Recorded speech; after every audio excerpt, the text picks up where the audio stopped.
A paz do Senhor Jesus para todos nós que alcançamos a graça de viver mais um dia, né? Glória a Deus, hoje é sábado e eu estou muito feliz porque mais um dia o Senhor nos concedeu de vida, a minha e a minha família. Estamos eu, o André e a Sara aqui reunidos.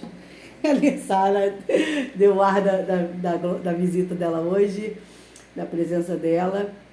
Eu quero agradecer a Deus e convidar os irmãos a nos acompanharem na leitura do Novo Testamento, no livro de Mateus, que é o primeiro livro ainda, né? No capítulo 12. Hoje nós vamos para o capítulo 12. É um capítulo um pouquinho mais longo, são 59, eu acho, versículos. Mas que vocês possam nos acompanhar, ou pelo celular, no aplicativo, ou na Bíblia de vocês em casa, tá? Para que a gente possa fazer juntos essa leitura. E enquanto for necessário, a gente volta e refaz, a gente volta para ouvir o vídeo de novo, a gente vai aprendendo que é bom ter fome e sede das coisas de Deus, mas a gente também não pode ter pressa para aprender, né? A gente tem que aprender de verdade. Deus fala que a gente tem que guardar na tábua do nosso coração, e isso tem que estar em nós, e para isso a gente sabe que não é de um dia para o outro, né? Então, agradeço a Deus por essa oportunidade. Vamos começar a leitura. Eu vou começar, depois a gente passa por André e a Sarinha termina a leitura para a gente. Amém? Livro de Mateus, capítulo 12. A minha primeira epígrafe diz assim. Tem várias epígrafes nesse capítulo. Os discípulos apanham espigas no sábado. Naquele tempo, passou Jesus pelas searas em um sábado, e os discípulos, tendo fome, começaram a colher espigas e a comer. E os fariseus, vendo isso, disseram-lhe: Eis que os teus discípulos fazem o que não é lícito fazer num sábado. Ele, porém, lhes disse: Não tendes lido o que fez Davi, quando teve fome, ele e os que estavam com ele? Como entrou na casa de Deus e comeu os pães da proposição, que não lhe era lícito comer, nem aos que com ele estavam, mas só aos sacerdotes? Ou não tendes lido na lei que aos sábados os sacerdotes no templo violam o sábado e ficam sem culpa? Pois eu vos digo que está aqui quem é maior do que o templo. Mas se vós soubesseis o que significa, misericórdia quero e não sacrifício, não condenaríeis os inocentes, porque o Filho do Homem até do sábado é o Senhor. Só aqui já estava bom a beça, né? Mas vamos continuar. A outra epígrafe diz assim, no versículo 9: Jesus cura a mão ressequida de um homem. E partindo dali, chegou à sinagoga deles. E estava ali um homem que tinha uma das mãos mirrada. E eles, para acusarem Jesus, o interrogaram, dizendo: É lícito curar nos sábados? E ele lhes disse: Qual dentre vós será o homem que, tendo uma ovelha, se num sábado ela cair numa cova, não lançará a mão dela e a levantará? Pois quanto mais vale um homem do que uma ovelha. Por consequência, fica lícito fazer bem nos sábados. Eu disse àquele homem: estende a mão. E ele estendeu, e ficou sã como a outra. E os fariseus, tendo saído, formaram conselho contra ele para o matarem. Grandes multidões seguem a Jesus. Versículo 15. Jesus, sabendo isso, retirou-se dali, e acompanhou uma grande multidão de gente. E ele curou a todos, e recomendava-lhes rigorosamente que não o descobrissem, para que se cumprisse o que fora dito pelo profeta Isaías, que diz: Eis aqui o meu servo que escolhi, o meu amado, em quem a minha alma se compraz. Porei sobre ele o meu espírito e anunciará aos gentios o juízo.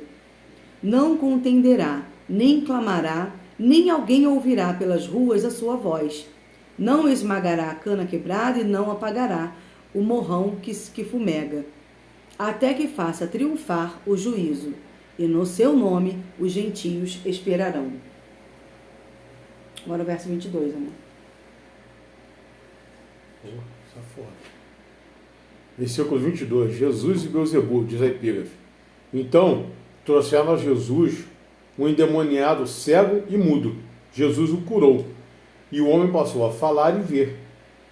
E toda a multidão se admirava e dizia: não seria este, por acaso, o filho de Davi?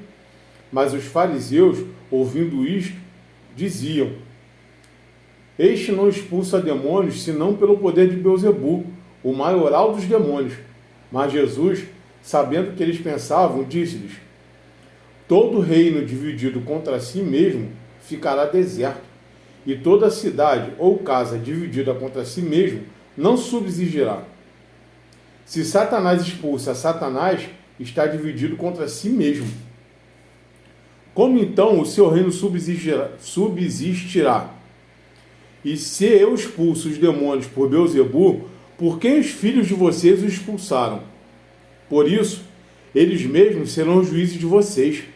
Se, porém, eu expulso os demônios pelo Espírito de Deus, certamente é chegado o reino de Deus sobre vocês. Ou como pode alguém entrar na casa do valente e roubar-lhe os bens, sem primeiro amarrá-lo, e só então saqueará a casa dele? Quem não é por mim, é contra mim, e quem comigo não ajunta, espalha. Por isso, digo a vocês que todo pecado e blasfêmia serão perdoados aos homens, mas a blasfêmia contra o Espírito Santo não será perdoada.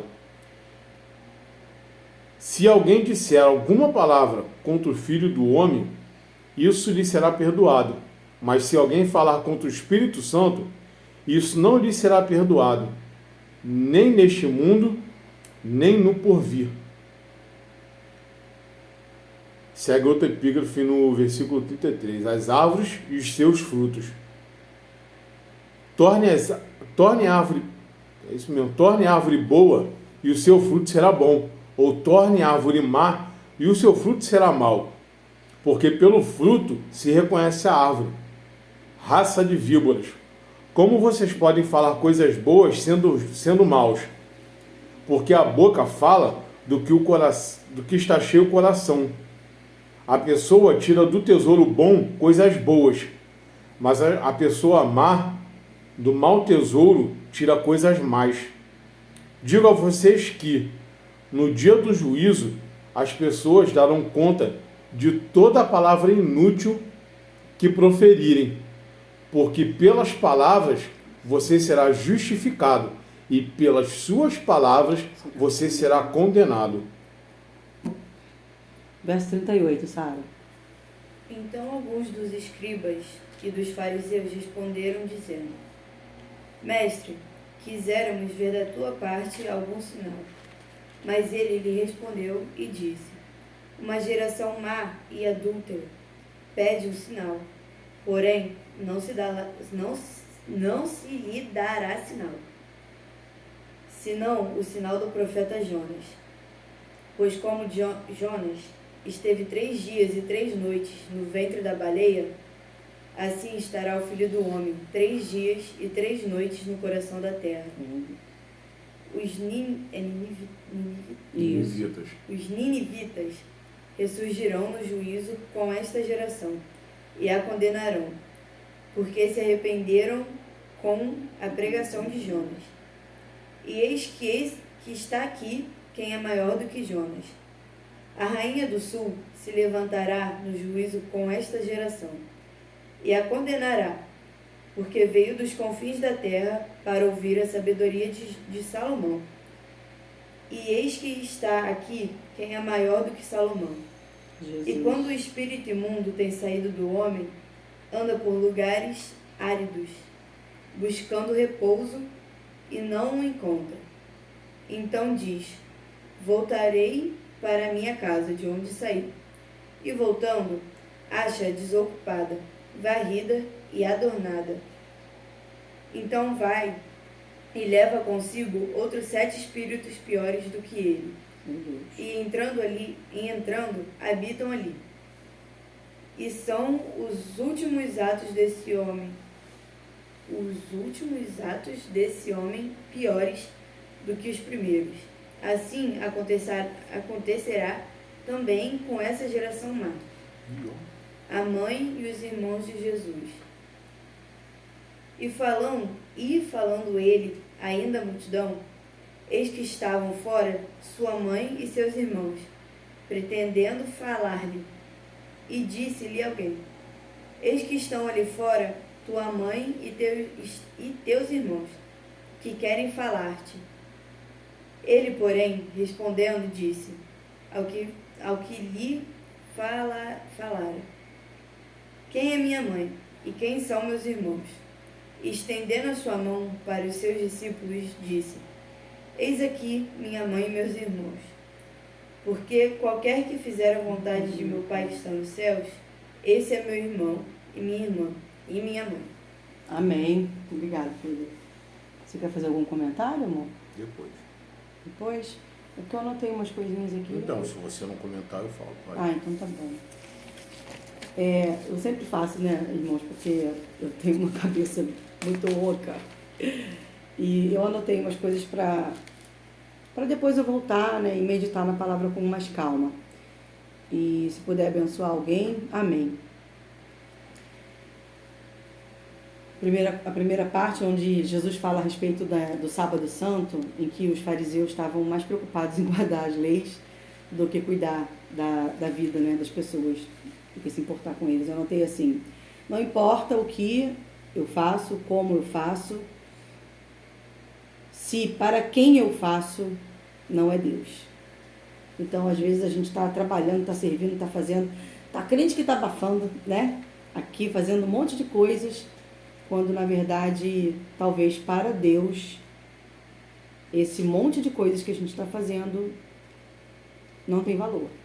Então, às vezes, é muito importante a gente voltar e perguntar para o próprio Deus: Deus, primeiro, eu continuo aqui onde eu estou, continuo fazendo o que faço, ou o Senhor tem alguma mudança nos planos para a minha vida, né? Ou aqui eu vou parar, eu vou recomeçar, ou o Senhor vai me realocar, ou eu tenho que dar um tempo, que às vezes também é necessário, dar um tempo das coisas que você está fazendo, né? Para que você possa ouvir a voz de Deus e ser obediente à vontade dele, não simplesmente continuar. Porque até para continuar, até para perseverar nas coisas que fazemos, devemos pedir a Deus, né, se devemos continuar ou não. Essa dependência do Senhor é muito importante no nosso dia a dia, nas coisas que sonhamos, projetamos e fazemos na nossa vida. Botei assim também: Jesus deve ser a verdadeira motivação das minhas atitudes e das minhas realizações. Se isso não estiver acontecendo, eu estou equivocada. O André anotou aqui para mim: nós fomos chamados para ser o quem. Essa fala a gente conhece. Nós fomos chamados para ser o quem, onde e não o que, quando. Essa fala é do pastor Paulo Borges, né, que nós amamos muito, aprendemos muito com as meditações dele, com a pregação dele. E a gente tem colocado muito o nosso eu na frente da vontade de Deus, né? Aí eu anotei isso para a nossa reflexão. O costume religioso ou não religioso, qualquer costume que nós tenhamos na Terra, nem sempre é benéfico. E refletir sobre o que estamos fazendo e para que é sempre necessário, principalmente quando estamos servindo e praticando alguma coisa no reino de Deus, né? Quando isso alcança além de mim, alcança outra pessoa, a minha responsabilidade é maior. O valor de uma vida humana transcende o costume da terra. Evangelho é misericórdia, graça e perdão. Empatia com a necessidade do meu semelhante. Afinal, o maior mandamento é o amor. Tem um versículo que eu não vou lembrar agora, que eu não lembro, mas se você lembrar, não. Jesus fala assim: amai-vos uns aos outros, é um mandamento, né? Como eu amei a igreja, como eu vos amei, né? E ele amou a ponto de morrer por nós. Quer falar alguma coisa? Não. Ele citou aqui, eu não sei qual é o versículo que está, a respeito de Davi, quando ele fala dos pães, que os discípulos foram pegar o milho, né, porque estavam com fome. Não sei se eu vou achar aqui, que eu vou perder muito tempo. Mas quando eles falam a respeito de pegar as espigas para debulharem com as próprias mãos e comerem, são recriminados. 43, obrigado. Não, peraí. Não, é sobre a fome. É logo no começo. As espigas, são os primeiros versículos. Aí ele fala de Davi. Você começa no versículo 1 mesmo. Então, ele fala a respeito de Davi ter feito uma coisa parecida. Porque ele quer dizer para os fariseus o seguinte, quer dizer que o rei Davi, quando fez isso, estava equivocado também. Porque os meus discípulos não podem se alimentar enquanto têm fome, por causa do cumprimento de uma lei, né? E ensina a respeito disso lá em... Eu anotei aqui o versículo que está. 1 Samuel, o livro de 1 Samuel, capítulo 22, do versículo 1 ao 6. Ele fala sobre essa passagem onde o rei Davi pega os pães da proposição, os pães sagrados, né, do templo, para alimentar o povo que estava com ele, os homens que estavam com ele, os guerreiros, né, que estavam com ele. E Jesus cita isso, né, nessa passagem aqui, onde os fariseus estão tentando colocar o costume das leis da terra, que os judeus tinham, acima da necessidade humana. E aí a gente tem que lembrar que o Criador é mais, na verdade ele é maior, né, que suas criações e que suas criaturas. E aquele que pode fazer o bem e não o faz, comete pecado. Cuidar do espírito, cuidar da alma e do corpo, para que possamos prolongar nossa vida na terra. Por quê? Só para viver mais? Não, é porque quando a gente recebe algo da parte do Senhor, como uma ordem, ou como um ministério, como uma vocação, como um talento, a gente cuidando do nosso corpo, da nossa alma e do nosso espírito, a gente vai ter um equilíbrio e muito provavelmente os nossos dias na Terra se prolongam. Então a gente vai poder levar essa mensagem, cumprir essa tarefa que Deus nos deu por muito mais tempo, né? Deus ama as pessoas e o seu bem-estar. E aqueles que se mantêm por opção, tá, gente? Muita gente opta por isso. Aqueles que se mantêm longe de Deus, em algum momento, são os perseguidores de todos que optaram por viver a verdade. Então, a ausência de Deus na nossa vida é que nos transforma nessas pessoas que preferem acusar, preferem perseguir e tramar o mal uma contra as outras, né? E a gente vê isso aqui nos fariseus tentando criar armadilhas para que Jesus caísse nas armadilhas dele, né? E eles pudessem condená-lo à morte. Também anotei aqui que Jesus saiu da sinagoga depois de confrontar a hipocrisia dos fariseus. Ele se retirou para cumprir o seu propósito de ensinar aos discípulos e ao povo antes da chegada da sua morte. A fama dos milagres de Jesus e dos seus ensinamentos só aumentava, mas Jesus se mantinha humilde e manso de coração. O tempo de Deus agir na nossa vida é perfeito e devemos conhecer e obedecer o seu tempo, confiando na sua sabedoria e que ele detém o conhecimento de todas as coisas. Nem sempre fará aquilo que desejamos e quando desejamos e como desejamos. Isso foi a respeito da primeira parte. Você quer comentar alguma coisa? Eu posso continuar? Na parte que o André leu, eu anotei aqui do versículo 22 a 37, que é quando eles acusam Jesus de ser discípulo de Satanás. É uma coisa terrível, né? A gente ser ignorante a respeito de alguma coisa. É triste. A fala que temos, aquilo que sai da nossa boca, revela o que tem no nosso coração. E muitas vezes, sabendo o que nós temos em nosso coração, é necessário nascer de novo, para que Deus nos dê um novo coração, um coração de carne e não de pedra, né? A inveja movia o coração dos fariseus contra Jesus, e eles o caluniavam. Jesus conhece bem o que deseja o nosso coração, não há como esconder. Jesus venceu a morte e tem todo o poder contra o mal. Quem decide não segui-lo, não crer em Jesus, automaticamente prefere deixá-lo de lado e faz opção por se aliar ao mal. Ele deixou bem claro aqui, Jesus falou bem claro isso a partir do verso 22. Não existe meio termo, ou somos filhos de Deus por intermédio do sacrifício de Jesus na cruz e da sua ressurreição, ou somos apenas criaturas. Jesus é o único caminho que nos leva a Deus. Fariseus blasfemaram contra o Espírito Santo e se recusaram a reconhecer o poder de Deus, que é soberano, e eles fizeram isso conscientemente. Aí fala a respeito do pecado que a gente comete contra o Espírito Santo, né, de blasfemar o Espírito Santo. Quem rejeita o auxílio do Espírito Santo dificilmente terá força para se arrepender. E aquele que não se arrepende não alcança o perdão de Deus. O André está escrevendo alguma coisa aqui para mim? Deixa eu ver o que ele está escrevendo. Não? A gente vai assim, tá, gente? A gente vai compartilhando tudo. Aí da parte que a Sarinha leu, que fala sobre os líderes religiosos pedirem um sinal a Jesus, né? E fala também depois sobre acerca da verdadeira família. Eu anotei assim. Jesus citou a mensagem de Jonas, né? Jonas voltou à vida após 3 dias. Ele estava no ventre do peixe. Jesus ressuscitou após 3 dias, depois da sua morte. Mas os ninivitas, diferentes dos judeus, ouviram a pregação de Jonas, que foi feita com muita má vontade, e mesmo nessa pregação tão diferenciada de Jonas, eles se arrependeram. E os judeus estavam diante de Jesus, eles estavam diante de Deus, que se fez seu filho em carne e veio ao mundo para morrer por nós. Eles estavam frente a frente com Jesus, com a maior mensagem do Evangelho. A verdadeira mensagem estava diante deles e não se arrependeram.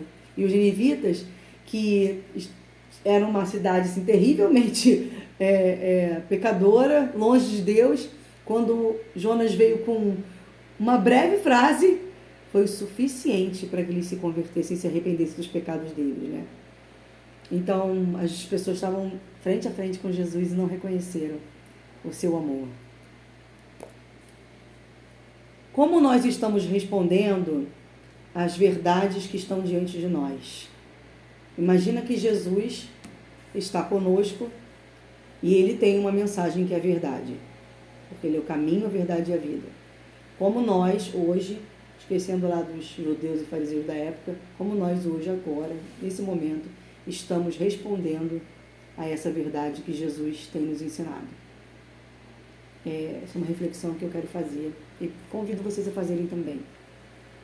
Remover o pecado sem preencher a nossa vida, deixando um vazio, alguém vai preencher. Se você não preencher com as coisas do reino dos céus, serão preenchidos com as coisas da terra. E as coisas da terra têm um agente infeliz, né, reinando, um príncipe poderoso que é maléfico e deseja o nosso mal. Ele está ao nosso derredor, buscando a quem possa matar. E a gente tem que tomar cuidado com isso. Ah, mas eu me arrependi do pecado.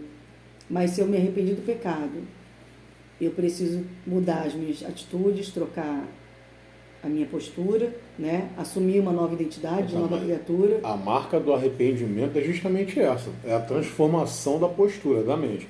Se mudar. você não teve uma transformação na mente, você não se arrependeu. E sem arrependimento, não tem mudança, sem mudança. Quem vai ocupar espaço no seu coração, ele vai voltar para casa vazia. Com mais sede. Aqui eles falam, né? Nessa passagem que a Sara leu, do 38 a 50, fala: se você manda o pecado embora, e o pecado tem dono, né? Se você manda o pecado embora e não preenche o seu coração com Deus, ele vai voltar, porque ele vai encontrar o seu coração vazio. E ele vai voltar com mais poder. E você vai se ver mais fraco diante do seu adversário. Porque entendam bem, irmãos, ele é nosso adversário. Ele não dá dentro com Deus.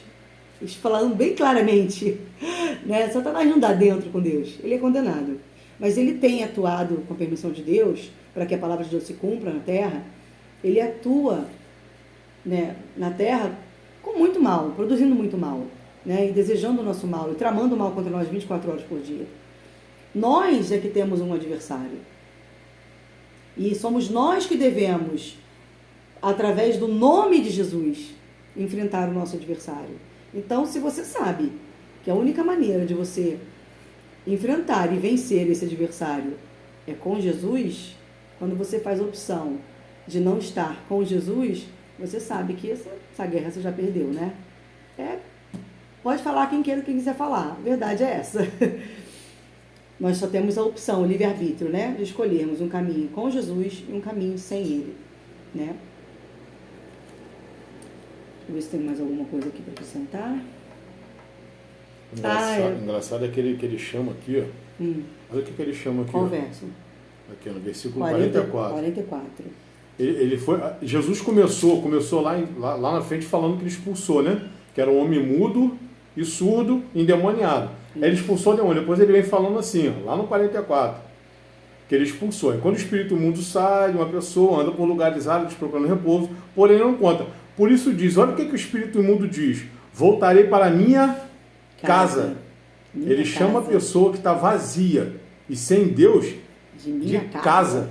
Mais para frente a gente vai ver que ele fala sobre, Jesus fala um pouquinho sobre a sinagoga de Satanás. Acho que é no 23, no Mateus 23 ou 24 que ele fala. E mais para frente a gente vai ver isso. Mas é mais ou menos isso, é assim que funciona. Quando a gente está vazio, sem Deus, o diabo chama a gente de casa. Então a gente deixa de ser a casa de Deus para ser a casa do diabo.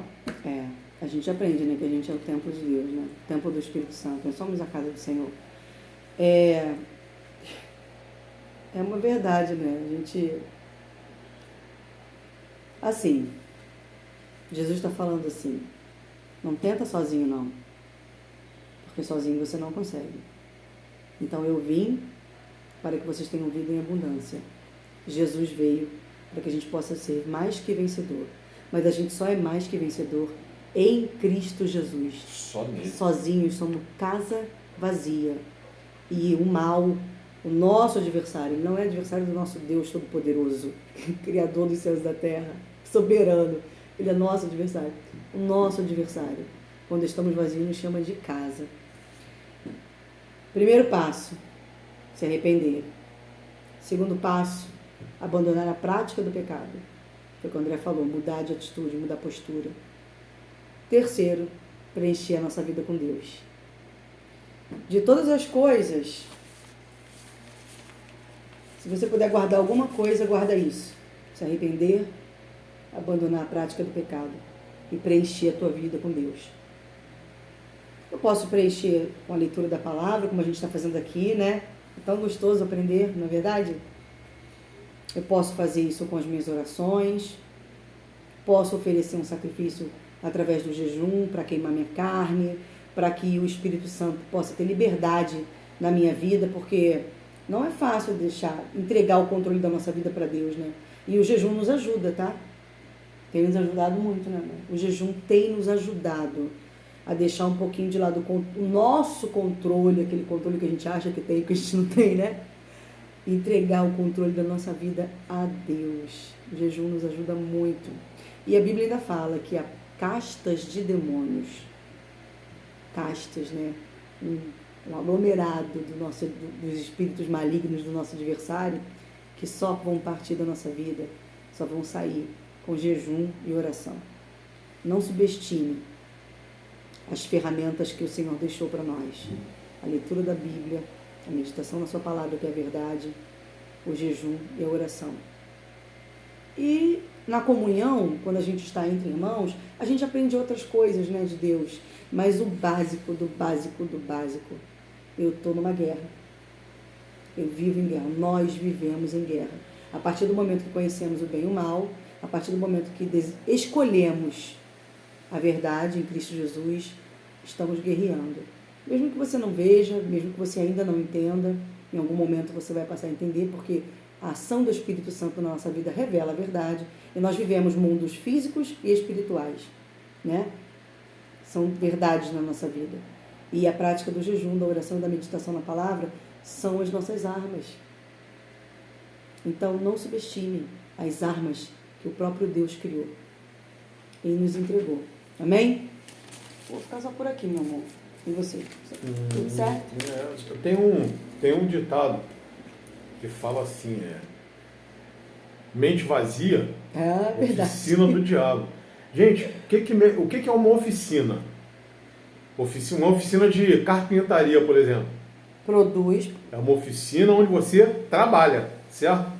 Então, quando você está com a sua mente vazia, você não está fazendo nada, principalmente voltado para o reino de Deus, que a gente já leu aqui, o seu corpo passa a ser oficina do diabo. Aí sabe o que ele começa a fazer? A trabalhar em você.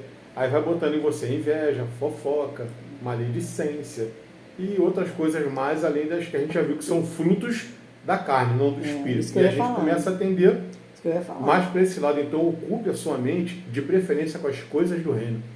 Buscai primeiro o reino e a sua justiça. E o resto ele que vai fazer. É Não verdade. é você, não sou eu, não é ela. A gente vai Né? sempre repetir, né? A nossa mente é o campo de batalha. Se você entender isso, e você vigiar nos seus pensamentos, cuidar dos seus pensamentos, já ajuda muito, né? Mas peça ajuda a Deus. O Espírito Santo é o nosso amigo, nosso consolador, né? Jesus tem prazer em chegar lá no Pai e falar assim, Pai, tem piedade deles, né? Eu fico imaginando às vezes isso, eu oro assim às vezes, Pai, Jesus, intercede ao Pai por mim, pede a Ele por mim, não sei nem como pedir, mas o Senhor sabe o que eu estou querendo, pede a Ele por mim. E nós temos um grande amigo, não abra mão do seu melhor amigo, não abra mão das armas que o Senhor te deu, mas faça a sua parte, em nome de Jesus, amém?